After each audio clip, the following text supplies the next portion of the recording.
तो drugs case में अब तक कौन से 5 बड़े खुलासे हुए हैं वो आपके सामने रखते हैं। आर्यन अनन्या के बीच ड्रग्स चैट में बड़ा खुलासा हुआ।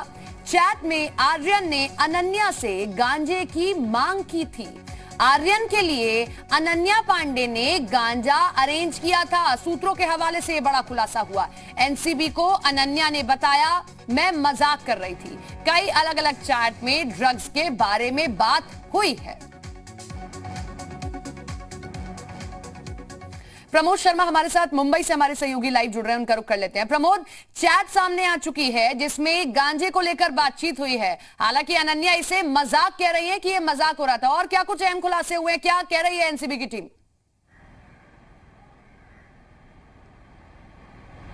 बिल्कुल सपना, कल एनसीबी ने 2 घंटे तक अनन्या पांडे से पूछताछ की थी और उससे उस चैट को दिखाकर पूछताछ की थी कि जो आर्यन और उसके बीच में चैट हुई है जिसमें आर्यन उससे गांजा मांगने की बात करता है और उसके जवाब में अनन्या लिखती है कि वो अरेंज करवा देगी।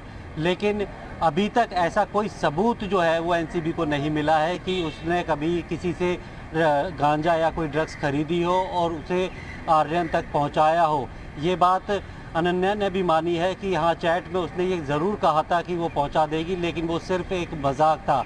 यानी कि ठीक उसी तरीके से जवाब दिया है गोलमोल, जिस तरीके से आपको याद होगा कि पिछले साल ही जब दीपिका पादुकोण को बुलाया गया था और उससे पूछा गया था चैट दिखाकर कि आपने ये बर्ड्स और जो हैश की बात की है, ये आपका मतलब ग्रुप है और इसकी एडमिन आप है, तो उसने सारी बातें मान ली थी और ये कहा था कि उन्होंने कोड वर्ड रखे हैं क्योंकि कोई भी रिकवरी किसी से दोनों पे से नहीं हुई है। ऐसे में ये साबित करना एनसीबी के लिए बेहद मुश्किल है कि चैट में जो बात कही गई थी दरअसल सही में जो ड्रग्स खरीद कर जो है आर्यन तक पहुंचाई गई या नहीं गई।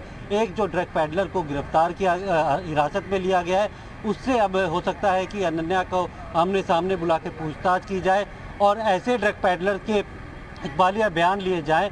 अगर कोई ये बोलता है, खुलासा करता है कि उसने कभी ड्रग्स जो है वो अनन्या को बेची थी या अनन्या ने किसी के लिए ड्रग्स खरीदी थी, क्योंकि अनन्या के पास से कोई भी ड्रग्स रिकवर नहीं हुई है। चैट है, चैट में बातचीत करते हुए दोनों आए हैं और ये बात अनन्या ने खुद मान भी ली है। एडमिन अनन्या पांडे हैं, उस ग्रुप में और कौन कौन जुड़ा हुआ है? क्या कोई और बॉलीवुड हस्ती भी है, किसी और का नाम भी शामिल है? क्योंकि जब ये चीजें सामने आ रही हैं, परत दर परत चीजें खुलती जा रही हैं और एक के बाद एक बड़े खुलासे, एक के बाद एक बड़े नाम सामने आ रहे हैं जो चौंका देते हैं। नहीं सपना, मैंने आपको जो एक एग्जाम्पल दिया था वो पिछले साल जब दीपिका पादुकोण से ड्रग्स के मामले में पूछताछ हुई थी, तो एक ग्रुप था जिसमें करिश्मा प्रकाश उनकी सेक्रेटरी थी, दीपिका पादुकोण थी और 1-2 लोग थे और उसकी ग्रुप एडमिन दीपिका पादुकोण थी। उसमें भी ड्रग्स की चैट को लेकर बातचीत हुई थी। जब दीपिका पादुकोण को बुलाकर एनसीबी ने पूछताछ की थी तब दीपिका पादुकोण ने ये कहा था कि हाँ, ये चैट उसकी है, लेकिन जिस बर्ड्स और उसकी बात कर रही है ये सिगरेट, पतली और मोटी सिगरेट को कोड वर्ड के तौर पे वो बोलती थी। तो ऐसे में एनसीबी के पास कोई जवाब नहीं था क्योंकि कोई किसी चीज़ का कोई भी कोड वर्ड रख सकता है।